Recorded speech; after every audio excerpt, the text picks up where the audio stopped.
Hello दोस्तों, welcome back to your loving session. मैं प्रीतेश मिश्रा आप सभी का ANA में स्वागत करता हूं। यदि आप किसी भी एग्रीकल्चर कम्पिटिटिव एग्ज़ाम की तैयारी करते हैं like UPSC, IBPS, AF4, NABARD, IFFCO, AGT, तो आप सभी के लिए ये सेशन होने वाला है काफ़ी महत्वपूर्ण। इस सेशन में हम कल रात तक की उन सभी सुर्खियों की चर्चा करेंगे जो आपके एग्रीकल्चर कम्पिटिटिव एग्ज़ाम के पॉइंट ऑफ व्यू से काफ़ी महत्वपूर्ण है। चलिए शुरू करते हैं सेशन को।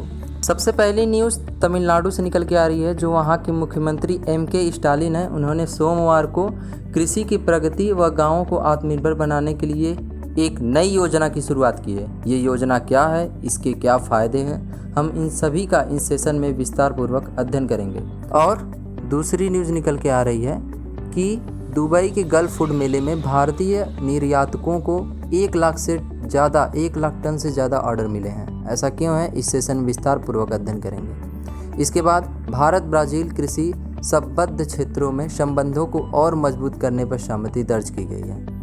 इसके बाद चौथा न्यूज़ है कि उत्तर प्रदेश के मुख्यमंत्री आदित्यनाथ योगी गंगा किनारे बसे जिलों में जैविक खेती पर जोर दे रहे हैं। ऐसा क्यों, इस सेशन में जानेंगे हम। इसके बाद नैनो के बाद सिंगूर में सूख रही खेती की उम्मीद, मछली तालाबों की योजना। ऐसा होने का मुख्य कारण है वहाँ पानी का अभाव। इसके बाद लास्ट न्यूज़ है कि भारतीय कृषि निर्यातक 50 अरब डॉलर तक पहुँचने के लिए मुख्य रूप से सामान मानसून पर निर्भर है। चलिए अब सेशन को विस्तार पूर्वक समझते हैं।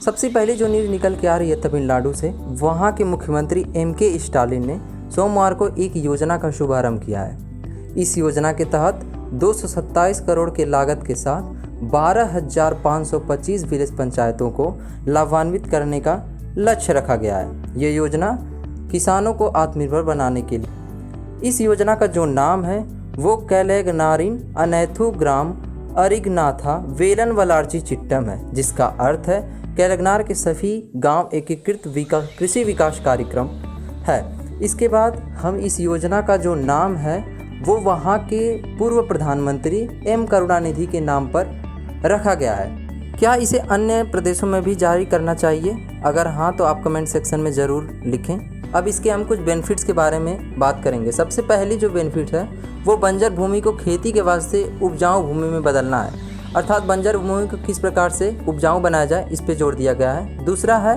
किसानों के लिए जल संसाधन और आय को बढ़ाना है।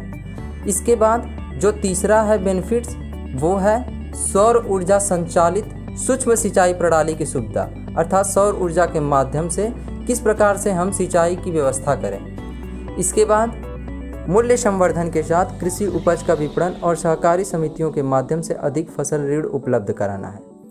अब वहाँ के प्रधानमंत्री ने बताया कि नई योजना के जरिए गांव आत्मनिर्भर बनेगा और लोगों में शहरी क्षेत्रों में पलायन नहीं करना पड़ेगा।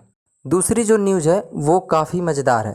ऐसा क्यों? क्योंकि ये अफवाहों के कारण हुआ है। हम आपको बता दें कि भारत ने कुछ दिन पहले ही गेहूं के एक्सपोर्ट पर बैन लगाया हुआ था, और इसी से एक अफवाह और निकल के आई है कि भारत ने धान पर भी, बासमती जो राइस है जिसका वो एक्सपोर्ट करता है, उस पर भी बैन लगाने की सोच रहा है, जिसके कारण मध्य पूर्वी देशों में भारत की बासमती चावल को 20 से 30 डॉलर प्रति टन का प्रीमियम मिल रहा है। अब ऐसी अफवाहों के कारण हम आपको बता दें कि जो कीमत है बासमती राइस की वो 15% बढ़ गया है पिछले 2 हफ्तों में ही। पिछले नवंबर में 1200 डॉलर प्रति टन था और 2 हफ्तों में बढ़ के ये 1350 हो गया है। और हम अगर आगे बात करें तो इस समय पाकिस्तान में 1325 डॉलर प्रति टन है, जबकि भारत में 1200 ही डॉलर है। तो इसका फ़ायदा पाकिस्तान भी ले रहा है। आगे हम बात करें तो सऊदी अरब इसका जो बासमती राइस है उसका प्रमुख खरीदार है, और इसके बाद ईरान और इराक आते हैं। भारत ने अब वित्तीय वर्ष 2022 में 3.94 मिलियन टन बासमती का निर्यात किया हुआ था।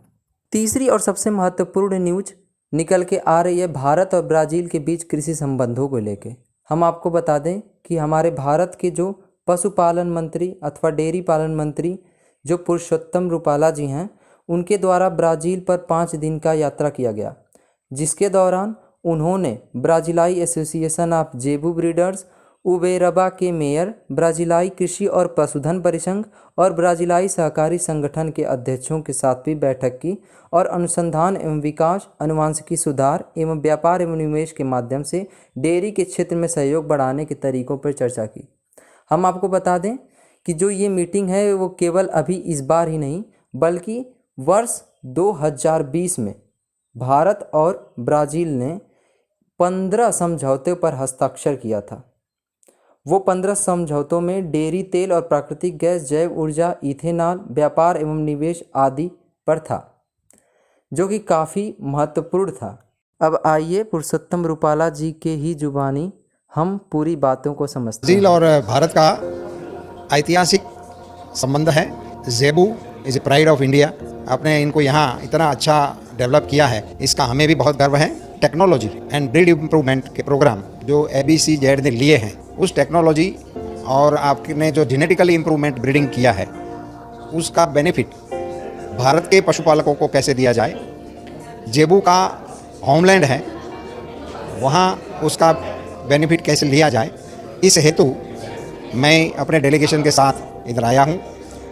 ABCZ के प्रेसिडेंट और उनकी टीम के साथ इस म्यूज़ियम को देखकर हमें बड़ा गर्व महसूस हो रहा है और मुझे ये बताते हुए खुशी हो रही है कि ABCZ के प्रेसिडेंट महोदय ने अपनी सारी टेक्नोलॉजी और जानकारी और अपना जो इनके पास है वो भारत के साथ साझा करने के लिए वो खुशी आगे बढ़ने का उन्होंने हमसे वादा किया है और बहुत ही जल्द इस टेक्नोलॉजी का प्रयोग ज़ेबू के होमलैंड में हम जल्द से कैसे कर सकते हैं, इसको देखने के लिए और इसके लिए दो देशों के बीच में इस टेक्नोलॉजी का आदान प्रदान सरलता से हो, इसी दृष्टिकोण से हमारे प्रधानमंत्री जी ने एनिमल हस्बेंड्री डिपार्टमेंट को स्वतंत्र डिपार्टमेंट का दर्जा दिया है भारत में।